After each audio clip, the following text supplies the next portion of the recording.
This is a September 4th, 2014 work session, East Fishkill Town Board work session. We had the work session was originally scheduled for September 11th. Unfortunately, we didn't realize we did schedule much earlier in the year, so it just seemed appropriate to move it ahead 1 week. So tonight we're meeting on an off night. Town Board work session is where the town board can actually get together, meet as a public body to discuss matters of importance in the town of East Fishkill. With that, would you please rise and join me in the Pledge of Allegiance? I pledge allegiance to the flag of the United States of America and to the republic for which it stands, one nation, under God, indivisible, with liberty and justice for all.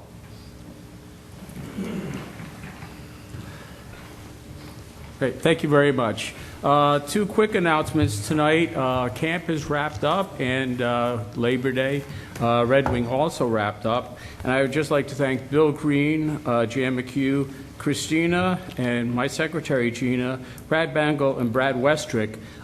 Red Wing and the day camp were very successful, very good camps. I just want to thank them for a job well done. I know everybody enjoyed themselves, and it's hard to believe it's September already. I don't know where the year is going. So Warming up now. And now it's warming up. Now we're going to have people wanting to go to Red Wing. So but I did want to thank them because there was a good time was had by everybody at the camp and at Red Wing Park. The second thing I would like to just point out really quick, I saw the article yesterday. I didn't get a chance to read the paper yesterday. New York State Comptroller Tom DiNapoli announced, I believe it was a 10% reduction in the pension costs for municipalities, and really that is a nice thing. And we welcome that from New York State. Our pension costs have been rising at incredible record levels. So I asked the Comptroller to give us an idea what the increase in the pension costs were since 2011. And from 2000, and it's broken into two different categories, police and non-police. From 2011, using 2010 as a base, from 2011 to 2015, the increase was 172%. And for the police, it was 83%. So, Comptroller DiNapoli, we appreciate the 10% reduction. But when you take numbers like these, included with the tax cap over last, and actually, if you go back to 2000, I would say 2008, it's even more significant. But it's a step in the right direction, and I would like to thank New York State Comptroller Tom DiNapoli. Hopefully, more decreases will be coming. That being said, that's all I wanted to talk about under announcements tonight. First item under discussion is the New York State Comptroller's report. We got an audit on our sewer systems by New York State Audit, and we've been working with the auditors for a few months, and Mark, our Comptroller, and I had discussed this. The report was not what we had expected. We had sat down and talked with the auditors quite at length, pointing out that there was a recession, that two of the large projects that were supposed to be in the bid into the sewer district, both went bankrupt. And I got to tell you, Mark Posniak, our Comptroller, made a very good point. Typically, if you look at something like Sagamore, Four Corners, we buy these sewer systems, and they're up and running. You have a full slate of users, and it's up and running. This one, we started with one user. We built it, we put it online, and we had to bring on users as we could. And in a recession, it's really not easy to make people hook up, and the controllers really seemed like they didn't understand the impact on businesses to raise rates. So, Mark, would you like to talk a little bit about the report? There was an article in the newspaper, and I thought the reporter did a pretty good job. Would you like to talk about your thoughts on the controller's report? Sure. The genesis of all this was the Office of State Controller sent down an auditor. Speak into the mic. Pull that microphone over there. Last fall. Okay. And they looked at the whole town to try to determine if there are any areas for concern. After looking at the whole town, they said we have two things we'd like to look into more. One was the rec cash receipts, which we've talked about, and the other was the sewer fund. And pretty much with the sewer fund, they were looking at a piece of paper that had a negative fund balance, and they said this needs more look. So they came back, spent a few more months looking just at the sewer fund. Basically, you know, we agreed up front that the sewer fund is not where we want it to be. The sewer fund is comprised of 3 distinct districts that all get rolled into one reporting entity, the sewer fund. But the 3 districts are the Hamlet Sewer District, the Sagamore Sewer District, and the Four Corners Sewer District. The Four Corners and Sagamore Sewer Districts are basically operating how we expected them to. They generate small surpluses each year, which is what we look for. Those surpluses go to build fund balance, which then gets used down the road for major repairs or any unexpected expenses. With Hamlet Sewer, as the supervisor said, we didn't have the luxury of sort of turning a key and having it be fully functional day one. There's a build-up period of users. During that build-up period, there's cash shortage. General fund fronted the cash for the Sagamore or the Hamlet Sewer District during that period. We've already paid back 75% of that as of this year. The rest will be paid back next year. This was all sort of done as part of a plan. Short of doing that, we would have had to have rates in the Hamlet Sewer District be astronomical those first few years to break even.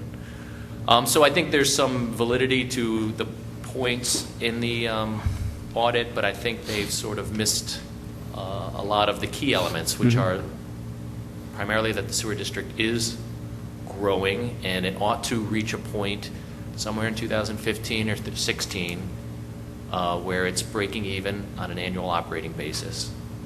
And in addition, that we had a plan to repay the general fund, and that it was a very real plan. Well, we did. Usually, you just said we paid 75% we back. paid 75% back this year, and we'll pay the remainder will rest be back paid next year. Next year, and yeah, the plan is very sound. It was explained to them, and they ignored it. Yeah. So. That was the tough part, because we were very, very specific. We understand. I mean, we understand their issues. We built this thing. You have the worst economic recession in history of the country of the United States, and understanding that you're not going to get the users clamoring, and you just can't force people. Also, Scott and I Scott, when your office was up here, we sat here, 5 or 6 years ago, and we were talking about projects that were coming up, and we said, you know what we need to do? We need to go under the creek. And we went under the creek, and instead of going the original plan, which would have been more up towards Lake Walton, we went across the creek. We caught the school over there, which was happy to hook up. And then we ended up when Wildflower went, with their system went, we were on the other side of the creek. So we generated a lot of extra by looking at the economic outlook, the economic landscape, and saying, you know what, okay, Lake Walton went belly up, and it's in bankruptcy. We're not going to be running a line up to Lake Walton anytime soon. So where can we get these flows? So that's why we went across the street. And I think, we understand with the recession and the issues that brought upon, but I think it's going very well. We repaid 3/4 of the money back, and we'll repay the remainder next year. And we continue. What were the benefit units that we're up to now, Mark? Do you have any idea? I know it was 310, yeah. I believe, and we're looking to. My estimate of a break-even point will be about 375. So we're getting there. We're very close. Yeah, good. And we have, things. We have some in the projects horizon. across the street. Yeah. So we'll see how it goes. But I think, all due respect to the controllers, we do have a plan. I think the recession caught everybody by surprise.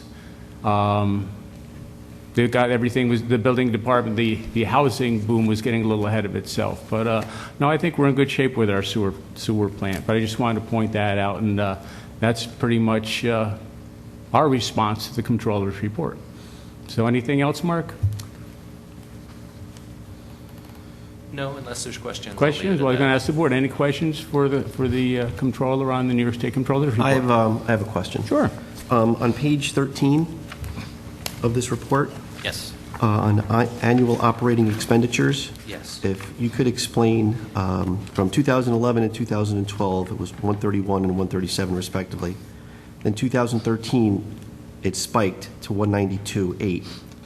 And then our projections for 2014 or 152,500. Right. Could you explain why that spike is from 12 to 13 and why we think that it's going to go down that much, 152,000? Sure. I think some of that was one-off expenditures, things that happened in the district. There was a sewer or a lightning strike in the district, and there were some additional expenditures related to that. I think that totaled $30,000 or something close to it.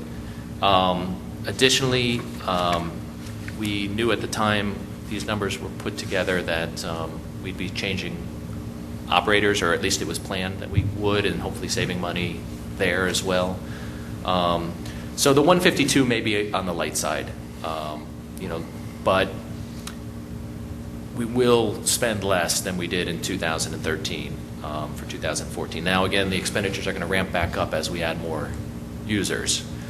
So the 152 may be a little bit low. This had to be put together in about an hour period of time, so it's maybe not a perfect number. But the thrust of that particular chart is that with these additional users, we'll get to the break-even point, in 15 or maybe 16. So the 30,000 in the lightning strike, a one-off expenditure, and some additional savings from our operator will generate that difference. Thanks, Mark. Can I backtrack a little bit on this project, please? This does not have anything to do with Mark, but it's about accountability. When this process was initiated, we're comparing this sewer district to Four Corners and the Sagamore. Over there was a development in place, and then a system put for that type of structure. This project over here was created prior to any development put in place. Now, we are running a deficit with this system. As of, I believe last year, the year before, we had about probably 80 users. This year we have about 300. At the end of 2012, we had 84 users. Correct. Benefit units, I'll say. Correct. Right. Which is not exactly the same. Correct. So, making a point, the economy had an impact on this. I want to make a point that this was, from day one, it was not properly planned. And I know that certain people on this board tonight were present when this project was put in place. And again, it's about accountability to the taxpayer of this community. I know that the comments made by the Office of the State Controller are specific to that we are running a system that cannot support itself, could not support itself. And again, on this table, on this board, there's people from the private. And when in the private, somebody opens the door for a new business, in 2 years, that business cannot support itself. They close down. In this case, we are making the people living alongside the district pay the bill. Right now, people in the hamlets are paying the bill that every year we have to meet our obligation to the bond. People in the district pay the bill. Correct. Yes, in the district. But they're paying for something for services not rendered. And in fact, the controller says the board should not place the burden on taxpayers who do not benefit from the sewer district in question. So tonight, it's about accountability. It's about decision making. Okay, we have made a big mistake with this project. At one time, I remember that the board wanted to impose a 3-month mandate for everybody living alongside the district to hook up, or else. In the district, not alongside the district. district. Yes, please, keep that in mind. In the district. So we also use fund balance money to keep this place operational. I don't know if the board members know this, whoever was on the board, that we use fund balance money because I've been sitting in the audience at the time, and I wasn't aware of that. Also, talking to some of the people that they do septic, we do not have a hookup for commercial hookup over there, For what? for people to use the facility to dump, No, we don't. correct. Poor planning on, Well, no, Our part. excuse me, sir. You keep saying we're planning, and you keep lumping a lot of these things together, and we'll discuss why there was not. correct. No, we will discuss why we didn't put hookup there. Why didn't we? So the Because there community is knows. poor planning. Well, you don't want just anybody coming up and dumping in. We had talked about that, Scott, early on. Peter, you brought that up way a long time ago. But it gets a little dicey when you just start taking effluent from other. Why not put we have a system that it's not functional, so why not allow? Well, DEC Yeah. issues what they call Speedies permit to the town for the use of the plants. And that Speedies permit does not permit the collection trucks to come in and to dump waste into our system. That takes a different level of approval from DEC, and the system wasn't designed for that or intended for that. Okay, so Additionally, I'd just like to point out several things, perhaps to just keep the record straight. The process for this started in 2000, okay? And the process at that time, there were many proposed large-scale developments in the town. Hopewell Glen, Twin Creeks, the Cannon property across the street, the A&P, we all remember, had a 5,000-gallon tank pump out for many temporary years. tank, yeah. And so all of these developers were proposing separate standalone sewer plants throughout the town. The town board at that time, back in 2000, decided that it would be something to consider to have one centralized plan rather than sporadic ones. And in doing that, they would be able to provide sewer service for existing businesses and homes within the Hopewell hamlet. That entire plan was studied, was subject to public hearings. The town board approved it, and it went up to the state controller. The state controller must sign off on any district that's approved by a town that levies taxes or borrows money. The state controller approved it in 2003, 2004. It was then resubmitted to the state controller in 2007 or 8 For some change. because there had to be a modification of the borrowing. And once again, that state controller signed off on it. And the decision of the state controller is, I've looked at the proposed engineer's plan, the cost estimates, the cost of operation. I've looked at the ability of the properties within that area to pay, and I agree and concur that it's prudent. So this was something that was made known to the state auditors twice. One of them, I think the first time it was mentioned to them, didn't realize that's the process. So this is the level of people who come in to do the audit. Additionally, the general municipal law specifically authorizes the loan of general fund monies to special districts.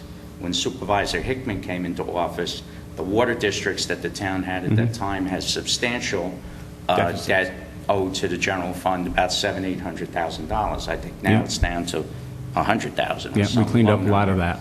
But specifically, the general municipal law allows the general fund funds to be advanced to special districts, and they have to be paid back, just like this plan is, and it's over a time period with slight benefit. But just so that we know the legal context of how we got there, but the state controller certainly Yeah. had 2 bites of the apple before a dollar was spent beyond the studies and proposal. Yeah, and I appreciate that, because I thought it was ironic that we had sent up copies of both the state controller's approvals to the state controller with our response, but they didn't make it back in their final report, so. Two other things. Before it was even voted on by us to go forward with it as a town, anybody that was going to be in this district actually voted, and that probably took a year and a half to get about a year by the time, year and a half, before everybody actually got their votes and actually voted together when we put that together. You were involved, weren't you? When we No, did it the was vote by the before me. districts? That was before you? me, yeah. But it took months for some of these people to get it back and vote, and Well, the town board, I think, had an informal vote, but then the entire the official process, vote. both times, is there's a trigger, it's called permissive referendum, that anyone in the district could have filed a petition. The owners are 20% of the assessed value within the district, Right. and that would have triggered a vote. In fact, when the town board established the Sagamore Sewer District, that was put to a public vote, and the people voted to agree to have the Yep. district. How many voters in the district showed up and signed for this? Do you remember, Peter? They're Records. all on petition. They all had to mail in their votes. Do you have any idea? Every property owner, I want to say over 70% voted yes. Because I remember clearly when your board at the time was mandating for a 3-month for the public to hook up to the system, we had the parishioner or the church representative show up. We had the librarian show up, that they had no funds for these projects. So if these people have signed the petitions, why come secondarily and say No, we do they- not have the money it for the changed. hookup? When it originally went out, they all agreed to be in the district. The original thing, that's back when I voted no, the people originally voted to be in the district. They originally voted that they would hook up when their system went, is how it was explained to me. Then because of usage, we went to somewhat of a mandatory hookup, which I believe, I don't even know what the percentage is, it's mandatorily hooked Well, I up. think the church is hooked up, correct, Scott? I remember Church. a long time ago they hooked up, yeah. Church is I mean, probably we've one of been, the first ones to hook up. And then the library changed from a private library corporation to a public library district. we at the have worked time. with everybody in the Became a district. budgetary item for them for how much they could And spend then in 1 And year. then the only other thing about loans between districts, I remember a few years ago, when something went in Little Switzerland, it was like a $60,000 repair. Well, we've either A, got to lend it to them as the town for a couple of years, or we got to go up and tell each one of those people in that district they owe us an extra $1,000 this year, and that wouldn't go very well. And that was, We've always yeah, lent money and kept track of it so we get it back. yeah. As a temporary thing. Temporary. Just to smooth out Yeah. the issue, right? Now, as far as the application of this board, the recommendation of the Office of the State Controller is very specific. Placing the burden on the taxpayer do not benefit for the sewer district in question. Well, I think we just addressed that where we do interfund loans for a period of time, which will be paid up next year, which would have been the burden on the taxpayers. But all the costs are paid for by the people in the district who benefit from it. Yeah, I think what they're. And also the ones that Excuse don't, me, what was and that, also Mark? the ones that don't benefit from it. In other words, the ones that are not hooked up, as of today, they are paying for this loan. They'll pay a base rate, They yeah. are paying for There's a value to your property if you And were in, that's- and if there's that a is value what- to your property if you're in a sewer district. And that is what the controller is addressing. No, I don't think that's how they were Well, putting it. I think they were looking at I it think what differently. the The controller. board should place, the board should not place the burden on the taxpayers who do not benefit from the sewer district in question. I thought, If you have sewer in the street in front of your house, you have a benefit, whether you decide to hook up or not. The benefit is, when your system fails, you can hook up. Yeah. That's the benefit. When you go to sell your house, and that buyer wants to know, for instance, do I have municipal water, municipal sewer, it is available to you. If you want to rip out your septic tank and put a pool in, Yeah. you have a benefit. So when it's in front of your house, and you're in the district, whether you hook up or not, it's available. And to it's you. a two-tier charge. There's one charge you pay just if it's available, and there's a second level if it's available and you connect. You pay the actual O&M. Correct. Only pay the O&M if you're. but see, I took that statement from the controller to be the inter-fund charges. I didn't take that to be that the people were not benefiting. Well, from it, I so. think, if I'm not mistaken, whoever is in that district right now is paying about $900 a year, correct? Only people that are in the district are paying. Correct. You're either- We're all agreeing about that. I Yep. don't know why So- everybody's re-emphasizing that. For the We are people- talking about this district, and my point is that these people are paying for something that they're not using. And what I'm bringing the attention to the board is that we have created a system that is not properly running. We do not have, I don't know, can we hook up the commercials to this system? When you say commercials. Can we have the commercial people, can we apply to DEC? Like to have a honey dipper come in? Yes. Well, the threat is that is not regulated. You know, your house that dumps in, or the pizza shop that dumps in, or the deli that dumps in has grease traps. I mean, we regulate that, we inspect that, we regulate that. Right. A honey dipper goes to wherever and sucks up whatever. and dumps it into our plant and contaminates our plant, and we wipe out our culture. We now discharge into the Fishkill Creek out of spec, and now we've got a DEC fine, so we cannot run that risk for the few dollars that we're going to generate. Right. Bringing in, flow from any of these. Well, I'm sure that we could regulate. And it's actually a different type of facility that takes that flow. It's not even the type of facility that we Right. have that actually takes that And flow. we've looked at that. We've talked about that. Peter brought that up years ago, but right after we went online. Yeah, we've looked at that. No, because we went through it with VRI, our sewer plant operator, we explored that, and it's like, Yeah. you don't want to go there. Yeah. Actually, Councilman Cassidy brought that up several years Yeah. ago. I mean, do we really believe that somebody who has toxic material is going to come and dump in the system? Don't you? I mean, you don't know. The question is, do you want to find out the Yeah, hard way? exactly. I mean, Because that truck won't be paying We're the gonna cost pay of We'll fixing pay it. for All it. the taxpayers in the district paying Yeah. to fix it. Again, we'd rather have the taxpayer pay for something that it's not working right now. And if that's the way we want to go. no, actually, the plant does work very well. We don't have enough users on it at the moment. I think that the controllers explained we were getting much closer to having as many users on there, to make the plant operate in the black. And, I don't understand. I guess, what's the alternative? Just to shut off the sewer to everybody? Anybody who's paying these bills is in the district, as we all said. They have the benefit of having a sewer line right there, or they have the benefit of a connection and actual sewer service. So I think that it's going to turn out to be a very good long-term situation, and just going to take a little time to sort out. I just wanted to bring out that we spent almost $60 million for this project.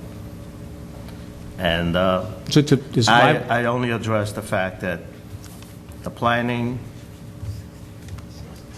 and the way it's been developed, and we're comparing this to a private where they put a development together, they sell the homes, and they put the sewer and water district. I think there is a little difference over here, that's all. I think you were missing that. That's all I wanted to bring out. Okay. I would just like to say that, it's easy to ignore the economic situation that befell the country. But in the long run, I just don't see how central sewer isn't going to benefit the hamlet. I mean, everybody could still be back on septics if that's where we wanted to go, but I think having a central sewer system, and it is a 500,000 gallon per day plant, which is a good-sized plant, and it does cost a bit of money, and the collection system, so that's where the money came from to build it. But, I understand, you're entitled to your opinion. I think we've handled the situation, and we look forward to breaking, Oh, this is not an opinion, John, these are actual facts. Oh, you're talking about the These are actual controllers. facts and suggestions of a controller report Right. that has found some of the details, and I'm just commenting on these details. Understood, understood. That probably this from the beginning could have been handled a little bit better. And if we do any kind of projects in the future, maybe we should be a little bit more careful, that's all. We've done Because, projects. it's probably not the people sitting at the table paying this bill, it's the taxpayers, so. It's the people in the district obviously paying the Correct. bill.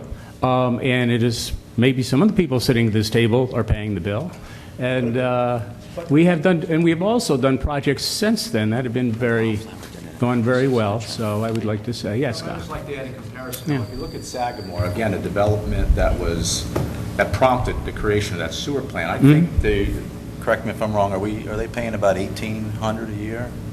Sagamore, yeah.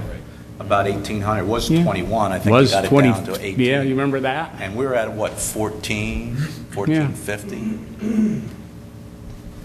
I mean, The sewer rates you could are- look at it of raising those rates to be on par with Sagamore, because Sagamore's been paying those rates from day one. From day one, absolutely. But, we've chosen to try to mitigate that. Yeah, yeah. But, And we've worked when you with- compare the $1,450 for a brand-new facility to Yeah. $1,800 for that plant. Yeah. Well, And I we've- think we're doing pretty good. If you remember, was it less than 2 years ago when Wildflower's plant failed?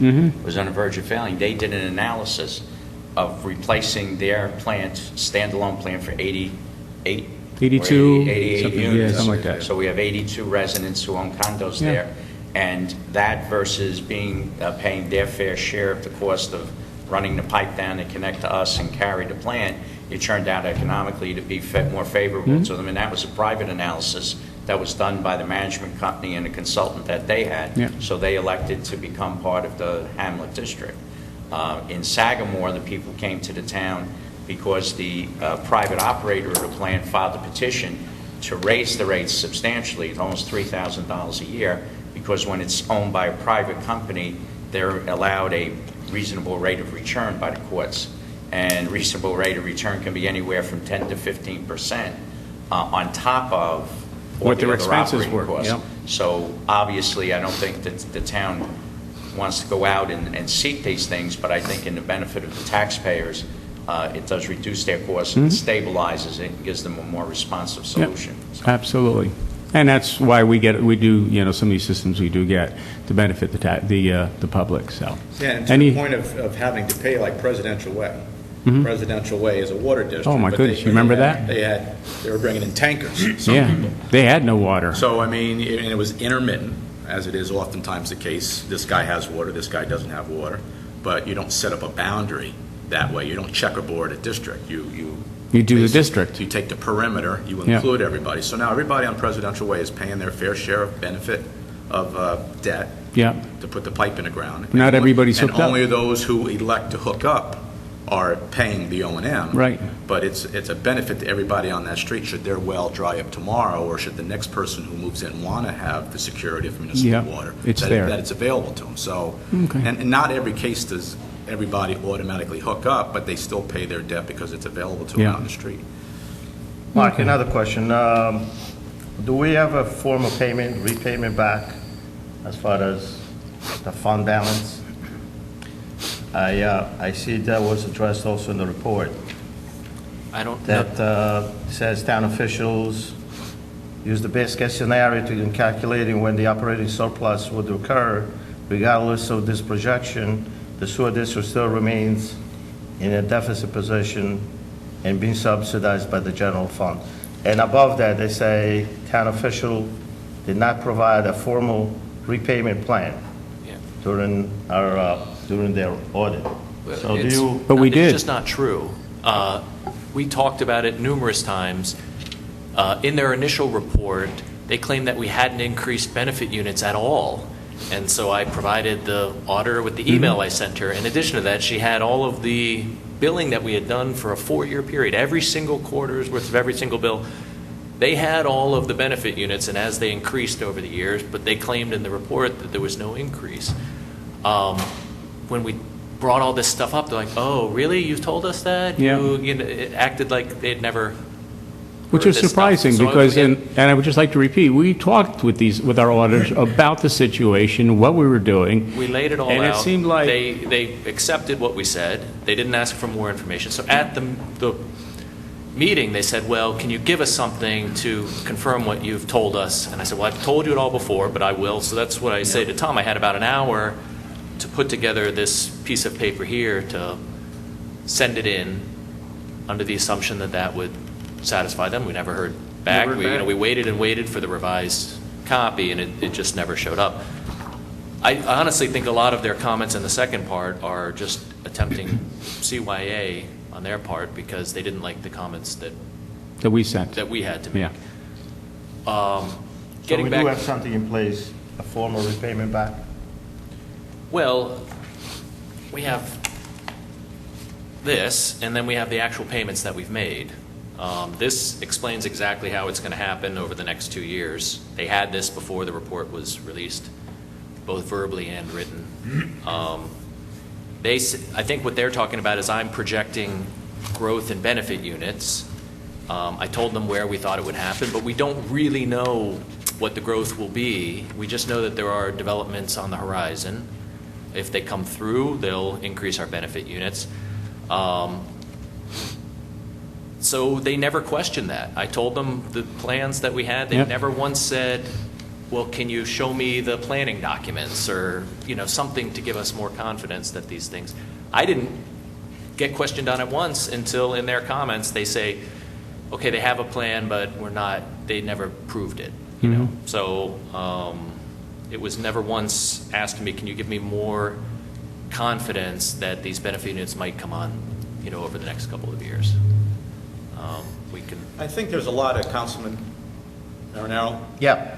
I think there's a lot of intangibles that you really need to take into account, and I'll just try to kind of give you, a couple examples of, if you take right now Heritage Plaza, a plaza like that's, we all know what Heritage Plaza is down on 52.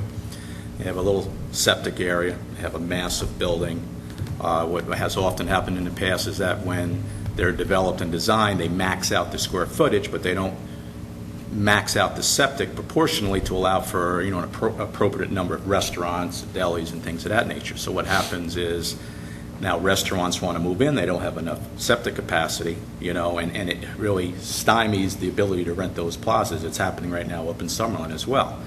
So we know we've been contacted by Heritage Plaza. They have an interest, a desperate or a definite interest in connecting to the Hamlet sewer as well as development across the street. So, while when you start any business, you got to have a plan, and you fit out a building, you spend $100,000 to put in a counter, a stove, et cetera, et cetera. You don't expect to recoup that all the first year. You got to pay yourself, and you got to survive as you go. But I think if we can get this within 5 years or 7 years running flush, given the magnitude of it, and given the benefit to not only provide sewer, but to maintain and increase the town's tax base by bringing in more businesses and expanding the businesses and keeping these vacant stores rented as opposed to empty because the deli or a restaurant can't go in. I mean, I think you really can't necessarily put a There's an finite intangible price to that. tag on it, but Yeah. it's there and it's real, so. Well, those plazas over there, as you know, when they approved, there is so many restaurants you could put in those plazas. After you have filled them out, you can't just go back and say, unless you go to the Board of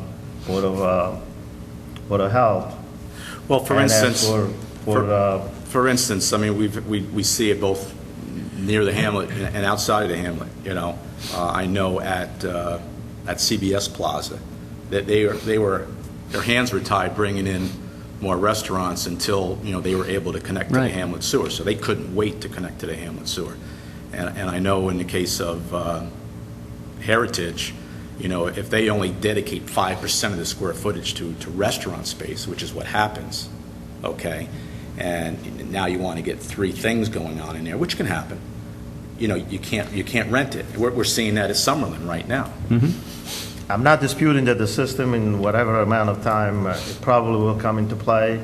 My question, actually, my point was that 10 years ago, when this was planned for different reasons, right now it's not functional to 100%, and the cost to it. Those are the only 2 points. I don't dispute what you're saying. It's a very valid point. When you have something in place, who knows who else could hook up to it? Just at the point that when we're investing taxpayers' dollars, we have to be very diligent how we do it. That was basically my point I was making. Anybody else?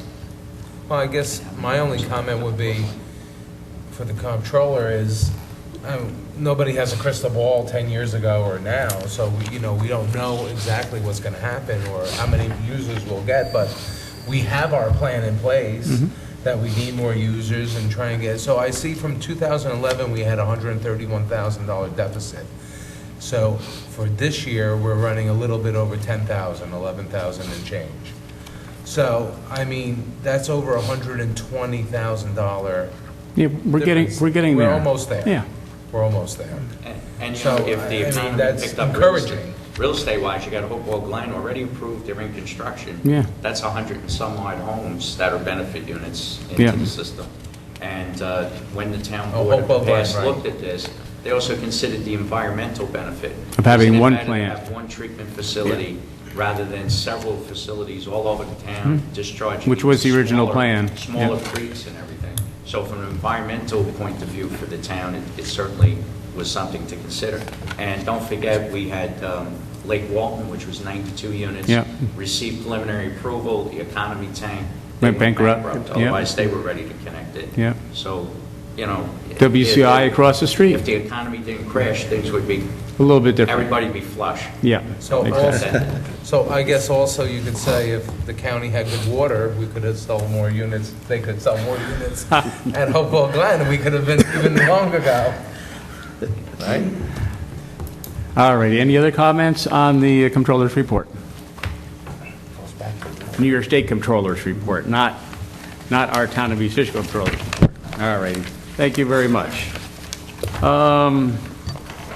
Number 2 on the agenda is to discuss the Cablevision contract.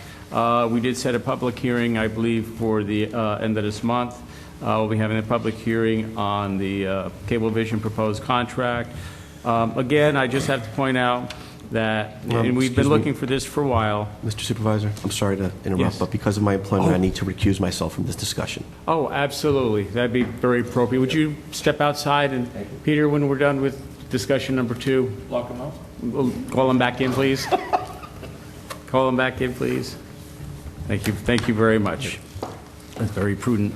We looked at this a while. We could never kind of really get a handle on it until Cablevision actually supplied us with the resolution that saying, whereas Cablevision of Wappingers Falls or predecessor with the approval of the town and the New York State Public Service Commission acquired certain assets from AT&T Corp. As successor in interest to U.S. Cablevision Corp., including the Cablevision in the town on January 3rd, 2001.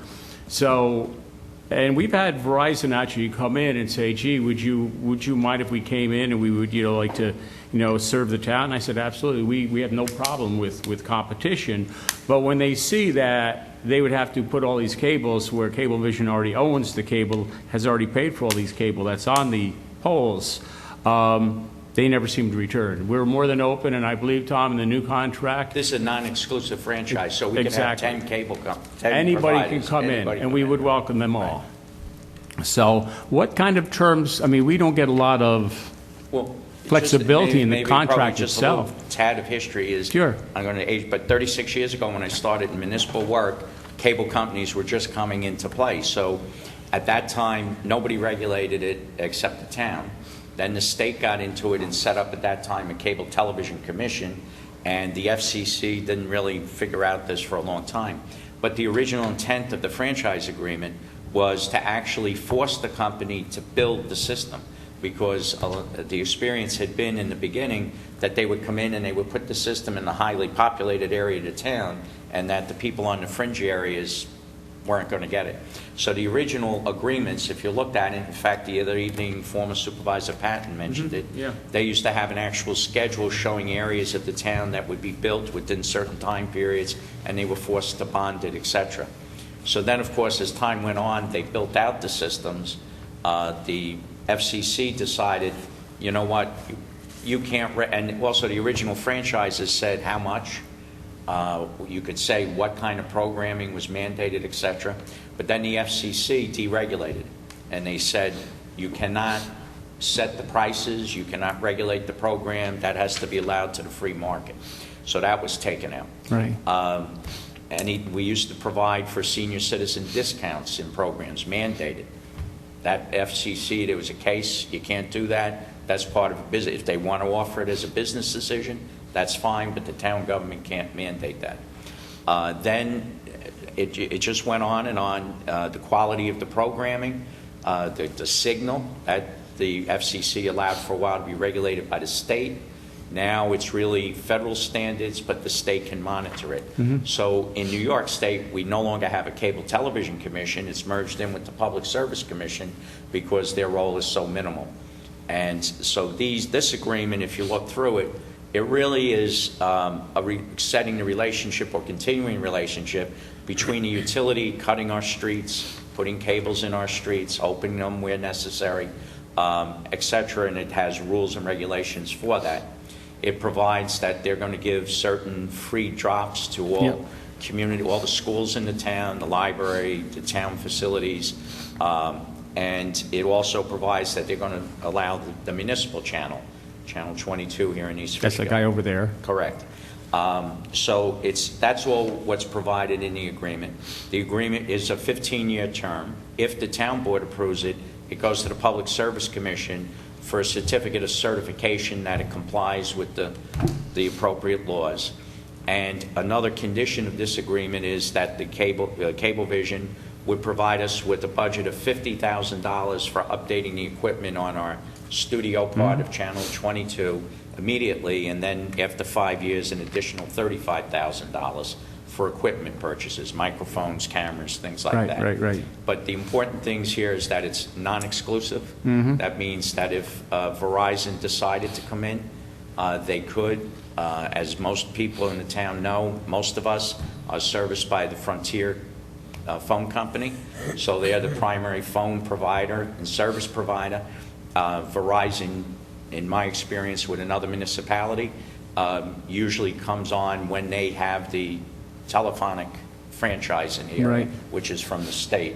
But in the other municipality I represent, we have both companies. We have dual agreements. FiOS broadcasts the booths. Since the equipment's provided to us, they both contribute to equipment, and then the signal that comes out goes into both systems. Okay. So that you can have as many other Providers companies that want to come in. And I think that's the main thing, is to allow competition. I mean, that's the least we can do. And especially with the technology the way it's going, if at some point the technology isn't bound by cable or fiber optic cable that we have strung, who knows, maybe there will be more competition in the area. So, okay, any thoughts, any questions on it?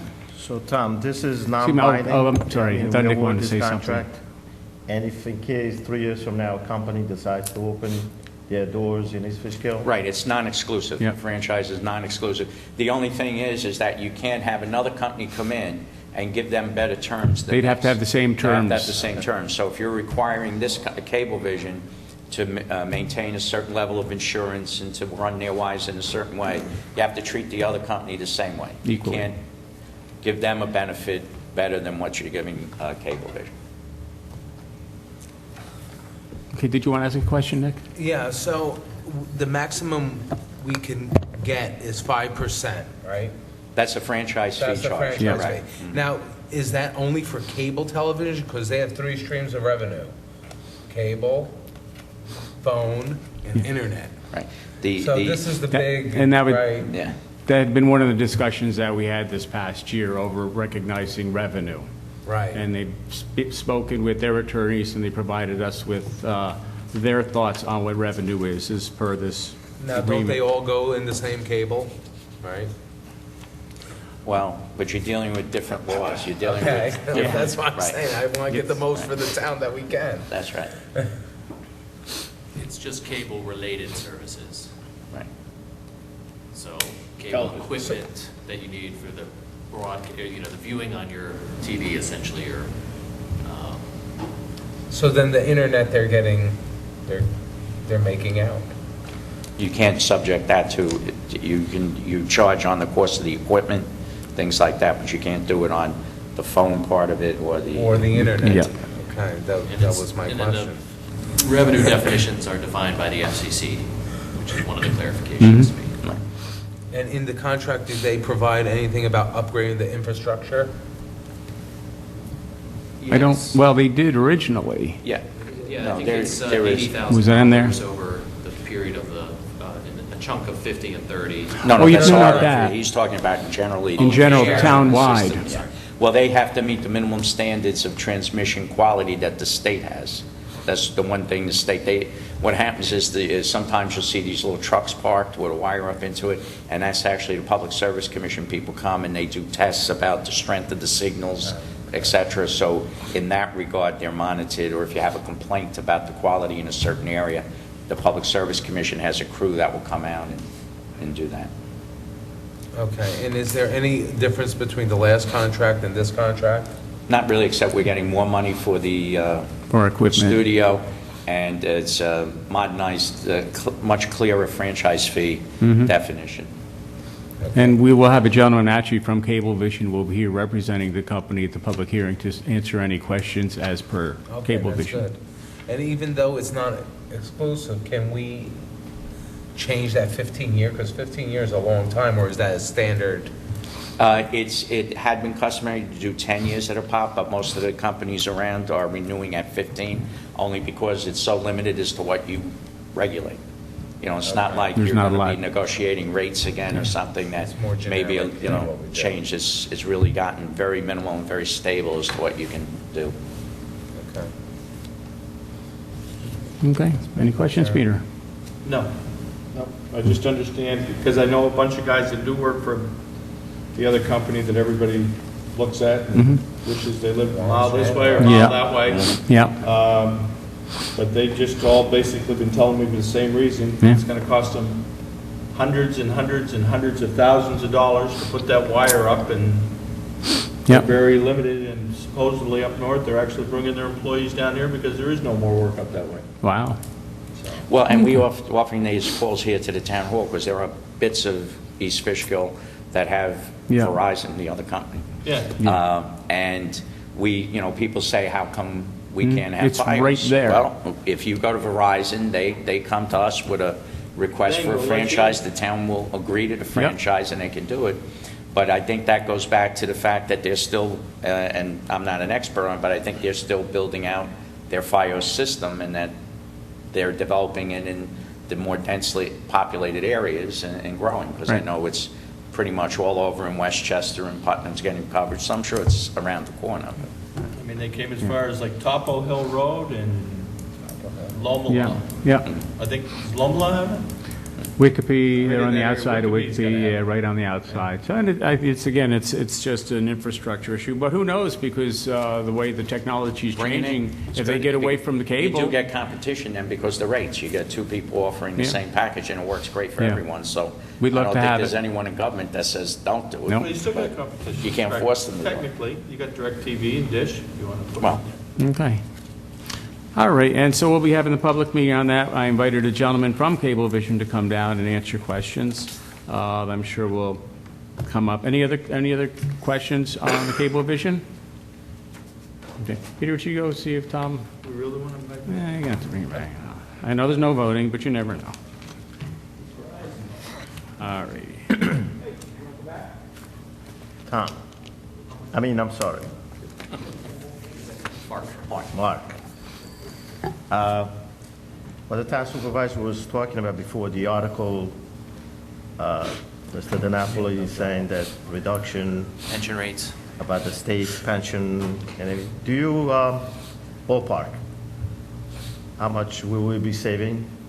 I'm next year and estimating 2 at years? about $130,000 in 2015.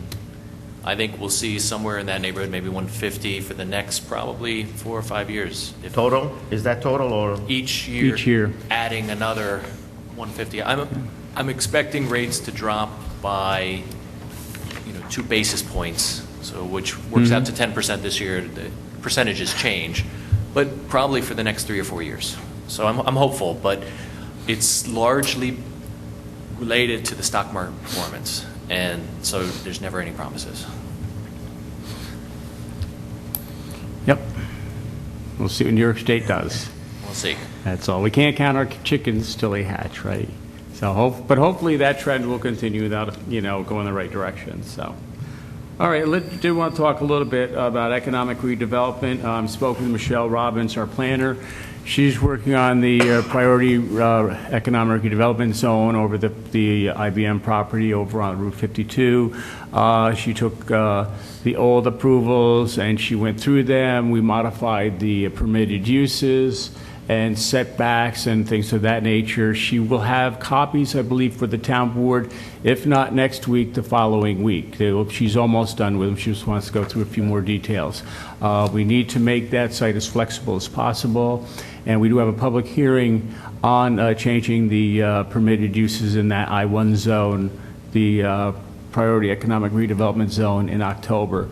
But Michelle has told me she's working on the economic part, on the environmental part of it. She's almost completed, and I'll circulate that to the board when complete. And Tom, once we do that, once we get the, Michelle's going to give us the new right, we'll get list. the environmental assessment form, so at the public hearing, the public can comment on that, which is the analysis of the traffic counts that were done, et cetera, in the past, and how they might be impacted by any new development Yep. there. And basically, this is something, if you read in the paper a few weeks ago, the town of Hyde Park is actually expending about $150,000 of town funds to do a study of a big commercial property that's vacant up there, to do all of this, to do the environmental review, to get all the thresholds set for Yeah. traffic, so that then when someone comes in, they'll be able to get a quicker approval. Yeah. So we're actually been, about 6-8 months ahead of them, and it's not going to cost anything like that. And basically, it's just an opportunity to get the environmental review done. And we all know from the last few years, the I zones of East Fishkill limit what you can have there.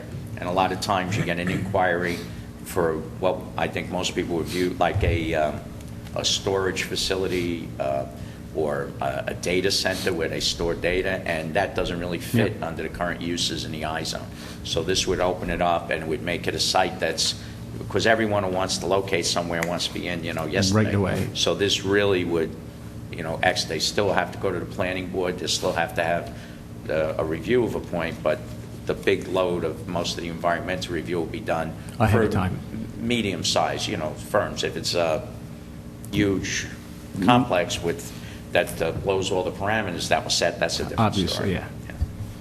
So we'll be having that to the board, I'd say next week, the following week at the latest, and then everybody could take a look at that. Maybe we'll discuss, we should probably discuss that at the October workshop, so everybody has a chance to familiarize themselves with it and comment any questions on the uses and what have you. So, and just speaking on the October meeting, budget time is coming up. Town Controller Mark Posniak and I have been working on our budget. Town budget is submitted. Mark and I will wrap up the tentative budget, submit it to the town clerk by close of business on September 30th. After that, we'll have a special town board meeting, and that has to be held by October 5th for the town board to receive it, then becomes a preliminary budget. Town board will then review it, and I was thinking maybe having also at the October workshop a discussion on the budget. Once the town board receives the budget, then it's your time to go through all the budget items, and any questions, any changes, bring them up, let's talk about them. And then we have to adopt the final budget. What year is it? What day is it this year? It's by November 20th. November 20th. But you have, the public hearing is held no Public later than November 6th, so we'll Right. have to have a special public hearing in the budget in November, so. So that's the timetable we'll be going by. So Mark and I will be finishing up the budget over the next few weeks, end of this month, provided to the town clerk. With it by October 5th, the town clerk will then provide it to the town board. Okay? Question? No, we're going to we're going to have to switch both meetings in November then. Yeah, November's going to be because of the budget public hearing, yes. Public hearing and Thanksgiving, we probably already switched that meeting. We'll have to take a look at We that. always go through this every November. Yeah, I know. It's like it sneaks up on us, So actually, it's a good point, Peter. So at the October, or at the, we'll set some dates for the meetings for November. Okay, very good. All right. That's about it. Anybody want to have any questions on the budget process? I will be submitting the budget to the clerk. She will be providing it to the town board, and then we go from there. Okay. Accepted on the 3rd, right? October 3rd? Is everybody okay with the 3rd? I don't know. Gina, I asked Gina to send out an email, so I didn't know. I also want to make a statement about the economic redevelopment. The supervisor and I have had many meetings in regards to this, and so the rest of the board knows. I've been in contact with Ron Hicks and Kathy Maloney from the EDC, and they're very impressed about the stages we're at with our EAF and our public hearing. And the supervisor and I are having meetings with them at the end of this month, so we can be on the same page as to what the county and the state and we're doing. Yeah. So Absolutely. the rest of the board knows. And I'd like to thank Councilman D'Alessandro for reaching out to Ron Hicks and the EDC. They said, oh, we can help you, we'll get you a grant. And, we said, we don't have time for grants. We need to do this.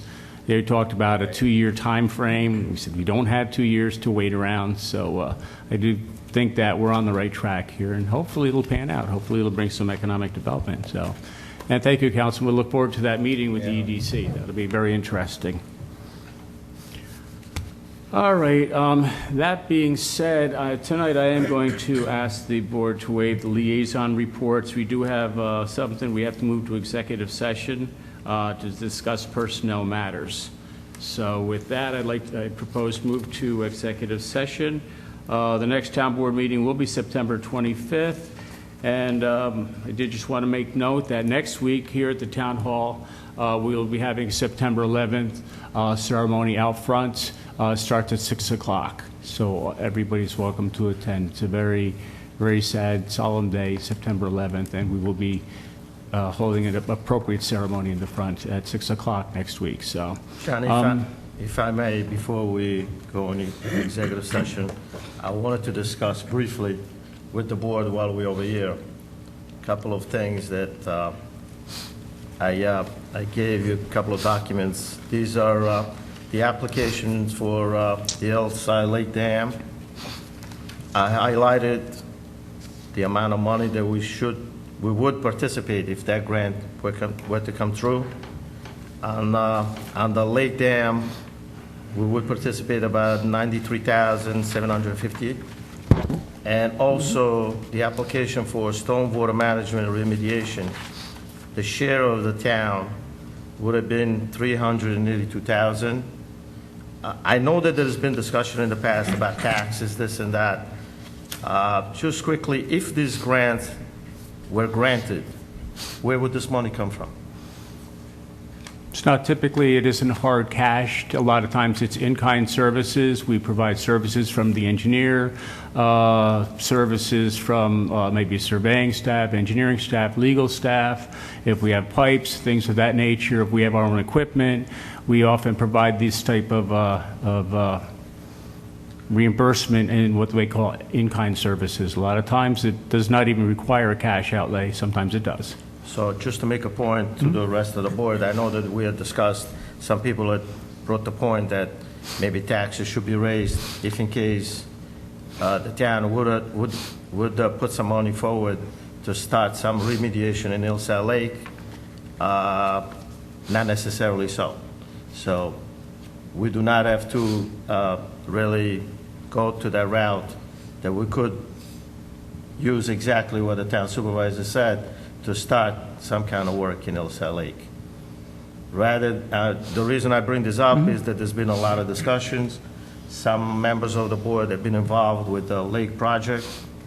Just so the general population will know that by starting some work around the lake, not necessarily we would have to raise taxes to the community.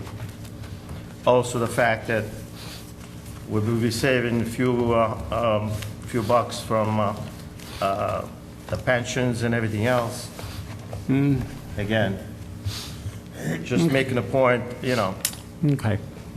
Being as it is budget time, and we were speaking before the meeting, a few of us were talking about budgets and issues. You know, when you look at our road system, and we were talking about, we haven't purchased very many trucks for highway in the last 6 or 7 years. I think we just got Dennis 2 new trucks. Our highway paving program, we have 197 miles of road in the town of East Fishkill, which is about the same as they have in Dutchess County. But our Dennis Miller, our highway superintendent, does a good job. Dennis understands that he only can work with what he can work with.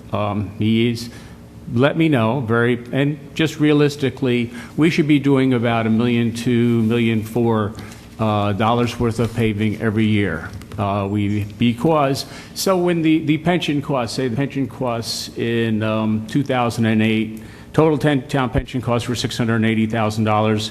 This year they're going to be $1.4 million.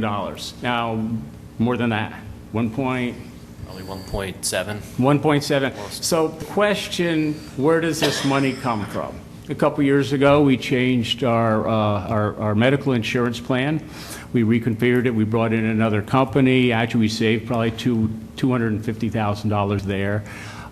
We've done other things. Actually, I think subcontracting out paving, in a way, has saved us some money. So we've done a lot of things. But when you see that the money we should be putting down in our roads is really only a little bit more than half of what it should be. I would say that, and I've told Mark this, any money we find, we need to direct to the highway department because they're the first ones that always take a hit. And what happens with roads is roads wear out. Roads wear out to a point where either there's a little, either you're gonna top coat it, or you might have to do some work, or some roads just go all together. And when they go all together, they get very expensive. So we even talked last year, and we didn't do it, but we did have the option, if we had enough roads to pave at that time, we were gonna borrow $300,000, because the thought was, if we can pave these roads now, we're gonna save them big bucks down the road. So while I understand there may be, you know, some savings in the pension, and I do think we have to look at the roads. I think that that is one of the biggest things that's been suffering right along. So I would like to see us put more money into highway. And absolutely, I would have no problem working with the Hillside Lake project, but I would like to see a project. I would like to see something on paper, what we would be doing, what the costs would be. And again, and I know there's a lot of disagreement with me, but I would hate to do a project in Hillside Lake and then have it turn bad in 5 or 10 years. I mean, we're having this in Emmerdine Pond. Emmerdine Pond was done what? I don't recall the date. It was probably around 1990, something like that. I know some of the people went up to Albany. They got a grant to do Emmerdine Pond, and Wildflower came in. They did some work, and then they dredged Emmerdine Pond. Everybody remember that? It's probably back. I don't know when. I think it was in the late 90s. But you know what? We're fighting Emmerdine Pond. We have a guy that treats Emmerdine Pond twice a year. He sent me a letter this year, an email saying, look, we can't keep up with it. This is what's been happening with these lakes. So, you know, it's a problem. I don't want to put money into Hillside Lake and just have it replicate itself. I'd like to, and as a matter of fact, I mentioned to somebody the other day what I'd like to see if we could. We talked about doing the swimming area, possibly rehabilitating swimming area, which would be a fine thing. Swimming area is off to the side, though. I thought maybe we could section off sections of Hillside Lake and do a little bit at a time. I would have no problem working with the community to do that.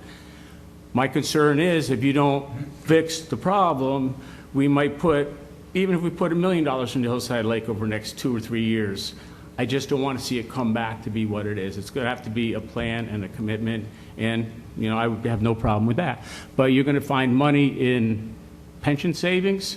Our road systems really need it. So these are the things that we balance when we do the budget, and I just welcome everybody to take a look at the budget and see where they think the savings, if there's any savings, should go.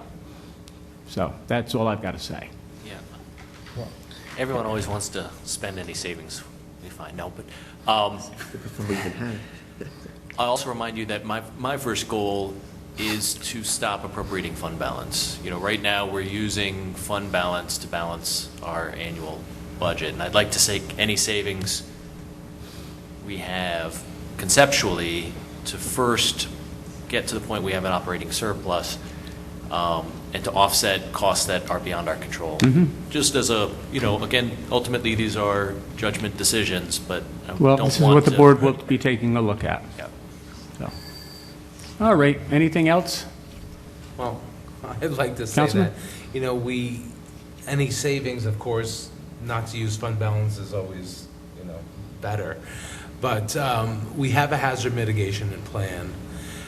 All those hazards on the list, Hillside Lake Dam, Long Hill Dam, these are things that worry me. Things that are hazards to the town. If we have to put money anywhere, it should go to public safety. A good Okay? point. That's number one. Because all the town people, there can't be a hazard. Yeah, yeah. Those two dams, to me, need work. Yeah, the Long Hill Dam is a bit of a concern, the elevation where it is and the impact, if anything, if it was ever to breach. Yeah. And we have roads that are falling apart, those are hazards. Yes. You know, there's so many things. I would really like to have a workshop to discuss the hazard mitigation plan. So Okay. we could look at that list and see what is, you know. Yes, why don't we do that?